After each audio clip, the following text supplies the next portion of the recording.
The following morning, Andy has now not answered the morning name and is now not standing in the front of his mobile like each and every morning. The shield yells at Andy for placing him late and walks to his mobile awaiting to discover a significantly in poor health or lifeless Andy. At the identical time, Norton will become alarmed when he finds Andy's footwear in his shoe container rather of his own. The alarm then goes off asserting a lacking inmate. Norton rushes to Andy's empty mobile and needs an explanation. Adley brings in Red, however Red insists he is aware of nothing of Andy's plans. Becoming more and more opposed and paranoid, Norton starts a fault throwing Andy's sculpted rocks around the cell. When he throws one at Andy's poster of Raquel Welch, in the spot until now occupied by way of Marilyn Monroe, and earlier than that by means of Rita Hayworth, the rock punches via and into the wall. Norton tears the poster from the wall revealing a tunnel simply broad adequate for a man to crawl into.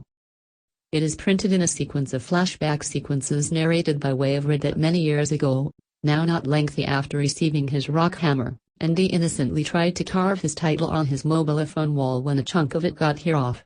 Andy, being a fan of geology, realized that the fabric the wall used to be made off of may want to make it feasible for him to dig a gap in case he ever wished to escape.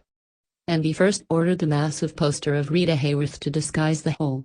He then spent years digging at night time with his rock hammer and hiding the grime from his job into his pockets, which he would then empty in the courtyard at some point of his morning walks.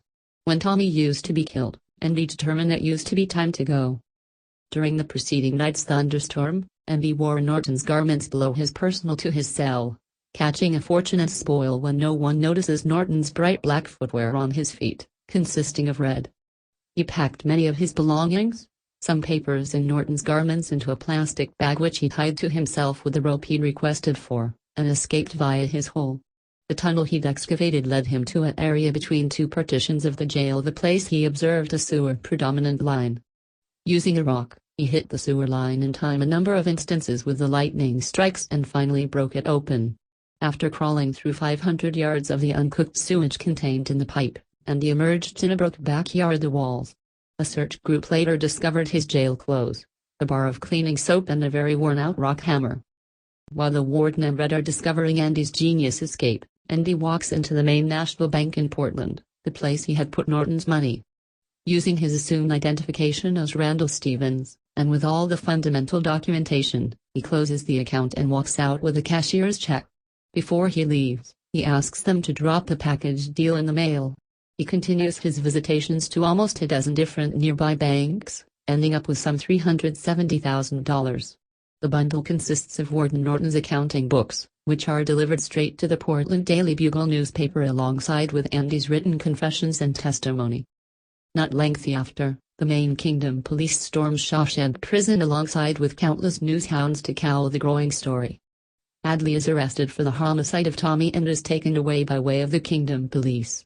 According to Red, he heard unfounded rumors via the grapevine that Adley allegedly began crying like a little girl in the return seat of the police squad auto whilst he used to be being taken away.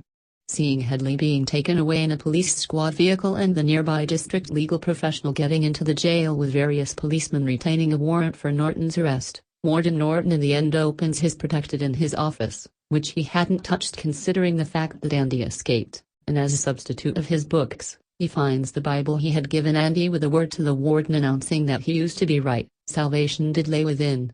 Norton then opens it to the e-book of Exodus and finds that the pages had all been reduced in the structure of Andy's rock hammer. Norton walks returned to his desk as the police pound on his door, takes out a small revolver and commits suicide by taking pictures himself in the head. Red remarks that he questioned if the warden thought, proper earlier than pulling the trigger, how Andy should ever have gotten the first rate of him. Shortly after, Red receives a postcard from Fort Hancock, Texas, with nothing written on it. Red takes it as a signal that Andy made it into Mexico to freedom. Red and his pals kill time speaking about Andy's exploits, with a few embellishments, however Red falls into a type of melancholy from lacking his friend.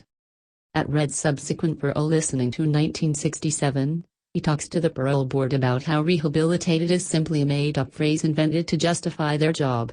He then explains how times he regrets his movements of the past. No longer due to the fact he is in penitentiary, however due to the fact he is aware of how incorrect it was. He then closes by pronouncing that he has to live with that for the relaxation of his existence and ask the board to end losing his time and depart him alone. His parole is eventually granted. He goes to stay and work at the equal locations that Brooks did, even seeing Brooks' message carved into the wood beam.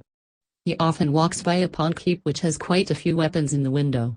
At instances he contemplates making an attempt to get returned into jail, feeling that he has no existence at door of jail, the place he has spent most of his grown-up life. However, he remembers the promise he made to Andy.